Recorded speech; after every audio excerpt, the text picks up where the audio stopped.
What's up, bro? It's raining. It's raining bad. But we got out and we're gonna record a little chit chat for the day. Catch up a little bit. See what's going on. I'll tell you what's been going on with me. I got approved by the ADI. I think that's the Association of Driving Instructors or something like that.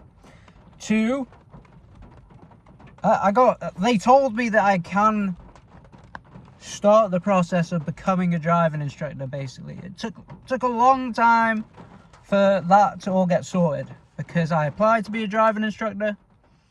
They said you've done the wrong DBS check. I had to do a different DBS check, and now it's finally come back all clear. And I'm surprised they approved me, to be honest, because I've had a prior ban in driving. But when I did the advanced, I had to do an advanced DBS check for working with children or whatever, which basically apparently that can see everything that the police can see. Okay, so it's supposed to show all your spent convictions, etc. Now, when I was 18, I got arrested for criminal damage. I believe I had some marijuana on me at the time. Now, I don't condone marijuana anymore, and I certainly don't condone criminal damage, okay? So please don't go and do that because your boy did it, okay? But I also got banned from driving for permitting somebody to drive without driver's insurance. Essentially, me and my friend have both passed. I just passed. We decided to give each other's cars a little drive down the road because we didn't know. We kind of knew we were doing something wrong. We didn't know, but we kind of thought that we were covered under third party on our insurance, right? That's how it is normally for an adult. But apparently when you first pass, you don't have that. Now, we got pulled over because they were driving my car. They didn't know they didn't have the lights on. I didn't know they didn't have the lights on. I didn't even know how to use the lights in that car. I just thought, isn't it automatic? Like, that's what I thought because that's how the driving instructor's car worked. I believe, yeah. Now, he pulled me over. He pulled us over. He saw they were driving and they were not when they asked for the license and registration, they were like, I'm not the driver. And then there was I got banned. And well, I don't think I necessarily got banned. I got 6 points. So when you get 6 points as a new driver in the UK, you then have to redo your test, okay? But I remember I couldn't redo it for like 3 months or something. So maybe I did get banned, I don't know. But yeah. But anyway, none of those crimes were on my advanced DBS check. So as far as I know, I'm in the all clear. Like, even the police can't see the crimes that I've done. Which, I regret a lot of the stuff I did in my late teens, early 20s. It's just, I was just so stupid, I was so stupid. And you think you're so smart at this age. Like, this age, I know that I'm stupid, so I gotta work hard. At that age, I was like, oh, I thought I was smart. I thought I knew better. But obviously not. I was just doing dumb stuff, making dumb decisions. And I'm paying for it even today. But yeah. Now I know, like, hey, you're kind of dumb, so you gotta work hard to try and get somewhere, right? That's how shit's changed. Now, I'm trying to become a driving instructor to try and double my income because I don't make a lot of money. Well, I make 26k. Sounds like a lot when you say it like that per year, but it's basically minimum wage. Like, it's £500 a week, which is a few pounds a week off of minimum wage in the UK. Just checking this car that's coming sees that I'm here. See, you want to look? You want to watch? You see him in the side view? See, they're gonna go. Whoa! They didn't crash into us today. One day I was pulled up in one of these dogging laybys. I was recording a video, or I was talking to somebody, or I was just reading a book or something. Sometimes I'd just pull up into one of these lay-bys and read a book. And it was on an icy night, and one of those grit vans that drops grit. I was in a small car at the time. I wasn't in this big Honda, and it was like a small black old Civic, you know, small Civics. And this grit van, this huge lorry thing dropping grit on the road, spins round one side, lay-by on one side of the road, spins around really quickly into our side, and almost just completely thwacks, like absolutely thwacks into the back of my Civic. But they stopped just in time. And I was like, shit, this dogging stuff is dangerous. Imagine if I was there getting some roadhead in that dogging spot. I've never done this. I talk about this all. I've mentioned dogging a lot on this channel, but I promise you I've never dogged. And by never, alright, I've had relations in my car before, but when I say dogging, I mean like when they, you know, when people they pull up to like a dogging spot and they're like waiting for other doggers to turn up. It's different if like it's like this sounds like I'm trying to explain my way out of something, but it's different when it's like you're with a girl, you're chilling with a girl, and then some relations happen in the back seat of your car. That's not dogging. Dogging is when people just turn up to a dogging spot and they're like hoping other doggers turn up so they can get some strange, you know. I'm not into that. Anyway, we need to change the subject, okay? What were we talking about? Becoming a driving instructor. The amount of money I make. Yeah, so it's 26k, and it's not really enough to kind of like live in the UK, not live the life that I want to live. I want to be able to have my own place. I want to be able to afford it comfortably. I want to have some money at the end of the month to put into stocks, okay?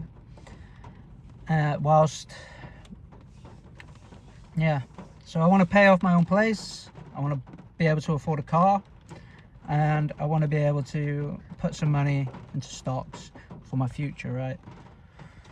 Because for me, like, the ideal for me is that I get enough money in my stock account that I can live off the appreciation of my assets. Not that I ever would, like, I'm not going to retire ever, but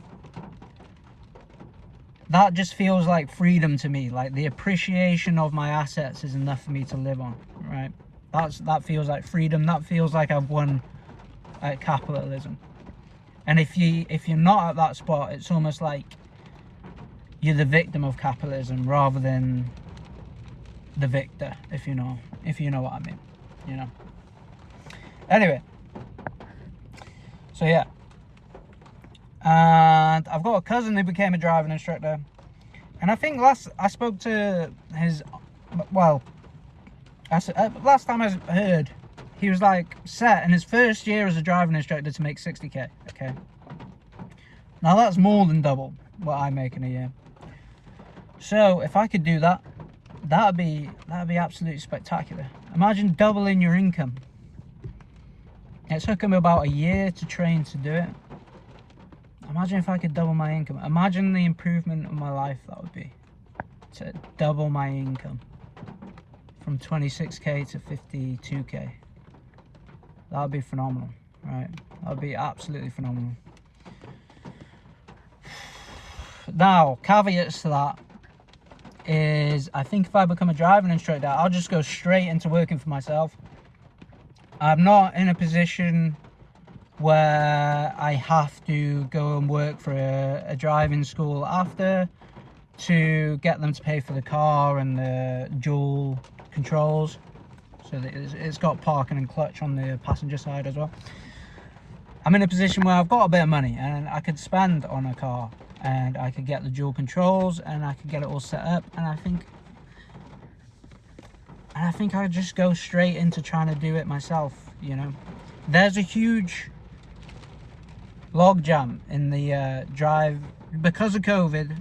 There ended up being like a huge logjam with driving instructors and booking driving tests, etc., in the UK, where all of a sudden driving instructors started charging like double, basically, and they were completely bucked up. I remember thinking, since COVID, I was like, now's probably a good time to, you know, set up as a driving instructor. You probably, you know, set up a good round, you probably be busy, and they're charging a lot at the minute, so, you know, it'd probably be a good idea. And I just didn't do it. There's lots of things in my life, there's lots of moments in my life where I feel like I sat there and I was like, oh, that'd probably be a good idea. And then like a couple years later, somebody was doing it, it wasn't me, and they were, you know, profiting greatly off of it. And I'm just still there making my little basically minimum wage. You know, it's like, well, I got to start moving on some of these ideas, you know. We got to start making some shit happen for me, you know. So yeah, that's the goal. Double my income. Whether I'll be able to do it, I don't know. I'm quite lucky with my job, is in that if I wanted to move to part-time, I could. So let's say I was in a position where I was busy 3 days a week or 2 days a week with the driving, teaching driving lessons, the driving school, whatever you want to call it. I would be able to do that and then work my existing job outside of that. So, and yeah, I think just starting out on my own, just starting out working for myself as a driving instructor and not going to a specific school that'll funnel students to me, I'll just price myself pretty affordably under the current market price. You know, at the minute, everyone around here, all the driving instructors, charging £40 an hour. If you go to Bangor, if you go to Chester, I think it's like 45, 50. But round here, it's like £40 an hour. Now, if I was to just price myself at like £30 an hour, £35 an hour, I think the word would get out quite quickly, like, oh, you can cheap driving lessons, you know. And then once your name's out, once you got a bit, you know, once you got a few people passed, people ask them, a bit of word of mouth, who passed you, and then, you know, you built up a little business there. I think something else I do is, especially when I first start, is like do flyers with like a coupon, like whatever, 2 for 1 on your first lessons or whatever. And I'd go post them through the letterboxes in the closest uni town. And I'd just be like, there you go, 2 for 1, pretty good deal, I think, for driving lessons. You know, even if I had to, I'd do first lesson free. If I was really, really struggling to get people, to get students, I would do first lesson free, just to get people through the door. But I think you get a lot of time wasters with that. You get a lot of people turning up for that one lesson and then just buggering off. But it's your job to sell yourself in that one lesson, I guess. Just be like, boom, I'm the best driving instructor in town, baby.